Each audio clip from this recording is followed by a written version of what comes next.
Morning, Nak. Magtatrabaho ka Morning, na ba? ma. Di pa po. Nagbabasa lang ako ng mga artikulo tungkol kay Marcos. Ay, tigilan mo na yan. Baka fake news lang yung mga diulawan na yan. Wala namang masama na magbasa-basa lang, ma. Di ko naman sinasabi na tama yung mga sinasabi dito. Mama, good morning po. Ready na po ako pumasok. Sige, ayusin mo yung bag mo, anak, ha? Dito muna ako habang maghahanda ka. Mama, sino po si Marcos? Ano siya, anak? Isa siya sa mga, pagpipilian natin para maging bagong presidente ng ating bansa. Siya po ba gusto niyo, Mama? Sa totoo lang, nak, di ko pa alam eh. Di pa ako sigurado kung siya yung gusto ko. Ay, hala, nak! Mag-aalas 8 na. John, bilis! Baka maliit ka pa. Sige na ha, mag-iingat ka palagi. Sige, bye-bye.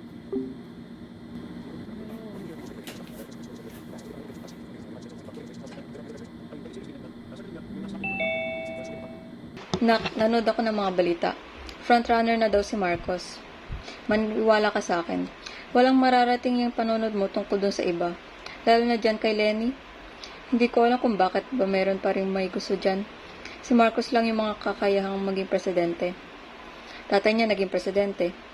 Malamang kaya niya rin maging presidente. Basta mo ng mga ganyan. Baka kung ano-ano na pumapasok sa isip mo. Di mo ba alam na ginagawa lang nila yan para sirain ang imahe ni Marcos?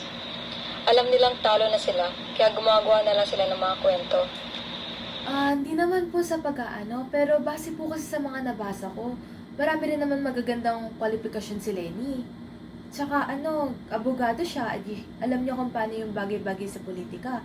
Tsaka yung track record niya rin kasi nung nag-VP siya, maganda rin, ma.